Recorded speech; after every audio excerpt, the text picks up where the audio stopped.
여야 소식 차례로 짚어보겠습니다. 민주당 이재명 의원이 전당대회 출마 채비를 서두르는 분위기입니다. 지지자들과의 모임에서 당의 주인은 당원이라고 말했는데요.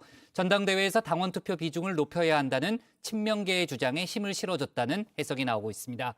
비명계의 박용진 의원은 민심을 더 반영해야 한다고 반박했는데요. 박준우 마커가 주민에서 관련 소식 정리했습니다. 모자를 뺏기는 순서대로 3등, 2등, 1등을 결정하겠습니다.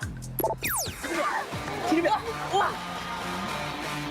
지르면 우와! 우와! 네, 올해 초 인기를 끌었던 이 솔로 지옥이라는 프로그램의 한 장면입니다. 이 남녀 한 쌍이 편을 먹고 일명 이 모자 뺏기 게임을 하고 있는데요. 규칙은 간단합니다. 이 목마에 올라탄 선수가 먼저 상대방의 모자를 벗기면 이기는 게임인데요. 물론 자신의 모자는 끝까지 지켜야 하겠죠. 지금 민주당 전당대회를 둘러싼 친명계와 비명계 간 갈등 양상이 이 모자 뺏기 게임과 유사합니다. 친명계에서 목마를 탄 선수는 당연히 이재명 의원인데요. 지방선거 이후 자숙 모드를 이어가던 이 의원, 다시 기지개를 켜기 시작했습니다. 두려움이 없는 사람을 보통 사이코라고 하죠. 정서적으로 문제가 있는 겁니다. 그러니까 누구나 두려움이 있죠. 정상적인 사람은 용기란 그 두려움을 이겨내는 의지죠. 견뎌내는 의지다. 그냥 견뎌내는 겁니다. 같이 잘 견뎌내자고요. 지난 18일 자신의 지역구인 인천 계양구에서 지지자들과 함께 행사를 열었는데요. 이재명과 위로 걸음이라는 이름의 행사였습니다. 지지자들 표심을 다지면서 슬슬 8월 전당대회 출마 채비에 나선 것이란 관측인데요. 반면 비명계에서는 아직 누가 목마를 탈지 정해지지 않았습니다. 일단 친문 진영에서 이 홍영표 의원과 전해철 의원 등이 물망에 올랐고요. 여기에 이낙연계 중진인 서른 의원도 최근 당대표 출마 의사를 공식적으로 밝혔는데요. 이 세대 교체론에 힘을 얻은 97그룹 의원들도 현재 이재명의 대항마로 거론이 되고 있는 상황입니다. 강병원, 강훈식, 박용진, 박주민 의원 등인데요. 역사적인 사명이 맡겨진다면 또 피할 수는 없을 것 같고요. 되게 진지하게 여러 의원님들의 말씀 경청하고 고심하고 있다는 말씀 드리겠습니다. 친명과 비명, 이 양측은 전당대회 룰을 두고 이미 기싸움을 벌이고 있습니다. 일단 선수가 정해진 친명 진영부터 살펴보면요. 이재명 의원이 쓰고 있는 모자를 볼까요? 당원 비중 상향 모자입니다. 현재 민주당 당규에 따른 전당대회 본투표 반영 비율 대의원 45%, 권리당원 40%, 일반 국민 여론조사 10%, 그리고 일반 당원 여론조사 5%인데요. 친명계는 대의원 비중을 줄이고 이 권리당원 투표 비중을 확대하자고 주장을 하고 있습니다. 지난 대선 이후 강성 이재명 지지층, 이른바 개딸들이 대거 입당했기 때문인데요. 이 의원도 이 주장에 직접 힘을 실었습니다. 정당의 주인은 나라의 주인은 이 너무 당연한 원칙들이 관철되지 않는 것은 정말로 문제죠. 정당에서는 당원들의 의사가 제대로 관철되기 필요합니다. 정당의 주인은 당원이다. 이 말인즉슨 이 당원 투표 비중을 높이자는 의미일 텐데요. 이 의원의 발언에 이 비명계가 발끈하고 나섰습니다. 이 97그룹의 박용진 의원이 자진해서 오늘 목마에 올라탔는데요. 박 의원이 쓴 모자, 당원 50, 민심 50이란 이름의 모자죠. 당원들 목소리도 중요하지만 일반 국민들의 뜻도 그에 못지않게 중요하다는 생각인데요. 박 의원은 당원만을 중심에 둔 이 의원의 주장은 변화와 혁신을 거부한 것이라고 날을 세웠습니다. 당직은 당원에게, 공직은 국민에게. 그것이 큰 원칙이라는 주장은 민주당의 지도부 구성에 민심 반영을 해야 한다는 혁신의 요구를 외면한 것으로 받아들여지고 있습니다. 어떤 의도이든 변화와 혁신을 거부하는 낡은 인식이고 낡은 주장입니다. 박 의원은 과거 이 의원이 SNS에 올린 글을 소환하기로 했는데요. 지난 2019년 6월 이 의원이 올린 글입니다. 민주국가에서 정당은 특정 세력의 것이 아닌 국민의 것입니다. 정당은 국민의 그릇이다. 그릇이라 물을 담으면 물그릇, 밥을 담으면 밥그릇이 됩니다. 그러니까 정당은 국민의 것이라고 하던 분이 이제 와서 정당은 당원의 것이라고 말을 바꾼 점을 비꾼 걸 텐데요.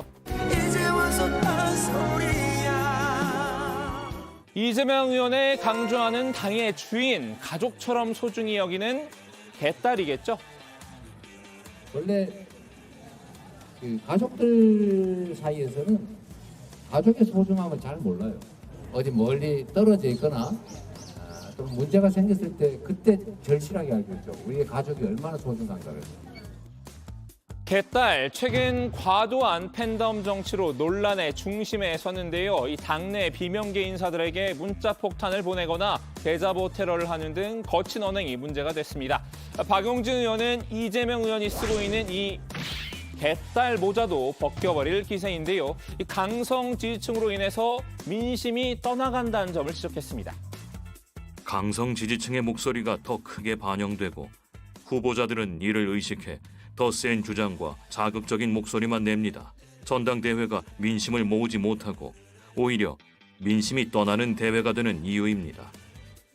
그럼에도 이 의원은 이 개딸 모자를 끝까지 지킬 태세입니다. 지적은 새겨듣되 그렇다고 지지층을 내칠 수는 없다는 건데요. 우선 개딸들에게 과격한 행동은 자제해달라고 당부했습니다. 과격한 표현, 또는 거친 표현, 예를 들어 억압적 행동, 이런 것들이 자꾸 최근에 문제가 되는데 그런 것들은 오히려 적개심을 강화할 뿐이죠. 근데 명색이 헌법기관인 국회의원들한테 그 억압적 표현을 한다고 하는 게 과연 무슨 도움이 되겠냐. 여러분이 안 하는 게 맞죠. 저는 말해서 따라온 겁니다. 저는 반면 개딸들에게 직격탄을 맞았던 친문 진영은 이 의원의 발언에 냉소적인 반응을 보였는데요. 이 개딸들에게 제동을 걸 거였으면 진작에 했어야 한다는 비판입니다. 지금 와서 이러는 건 결국 전당대회를 앞두고 어쩔 수 없이 하는 쇼라고 봤는데요. 이렇게 친명계와 비명계가 모자 뺏기 게임을 벌이고 있는 사이 그 누구 편에도 서지 않는 이가 있습니다. 한때 친명으로 기우는 듯 했지만 다시 미스터 쓴소리로 돌아온 조응천 의원입니다. 저는 누구의 친이었던 적이 없습니다. 지금까지 살아오면서 한 번도. 진정 사람에 충성하지 않는 사람이 접니다. 주특기인 이 모두 까기를 실천하고 있는데요. 이재명 의원이 얼마 전에 세계사적 의미가 있었다 그래서 난 경악을 금치 못했는데 그러다가 한참 있다가 좀 자제해달라고 그러니까 또 좀 조용해졌잖아요. 지지자들한테 싫은 소리 할 수 있어야 되고 지지자들한테 욕먹을 각오가 되어 있어야지 나는 정치 지도자로서의 자질이 있다고 생각합니다.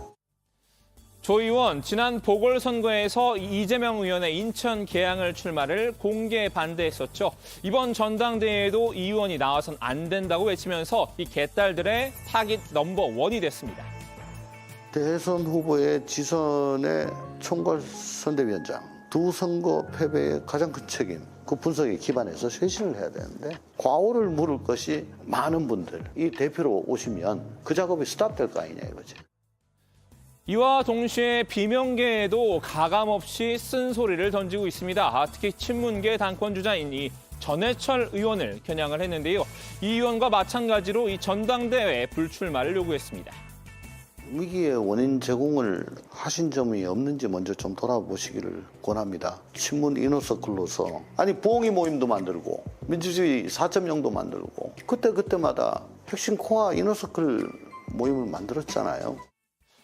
전 의원, 이 문재인의 삼철 가운데 한 명으로 꼽힌 인물인데요. 과거 친문계가 당의 주류이던 시절 가장 많은 비판을 받았던 부분이 이 친문 패권 정치였죠. 조 의원의 말은 전 의원도 해당 비판으로부터 자유로울 수 없다는 뜻인 것 같습니다. 자, 오늘은 공개 행보에 시동을 건 이재명 의원을 중심으로 친명계와 비명계 간 갈등 양상을 전해드렸는데요. 전당대회 룰이 확정되기 전까지 당분간 이 양측의 신경전은 이어질 것으로 보입니다. 오늘 주민 한마디는 이재명 의원의 말로 대신하겠습니다. 친구들 사이에 옆에서 작은 의견 다툼인데 지나가는 사람들이 보고는 저 집 싸움 났다. 곧 파탄 날 것 같다. 이렇게 동네 소문이 퍼지지 않겠어요? 별로 좋은 일은 아니죠.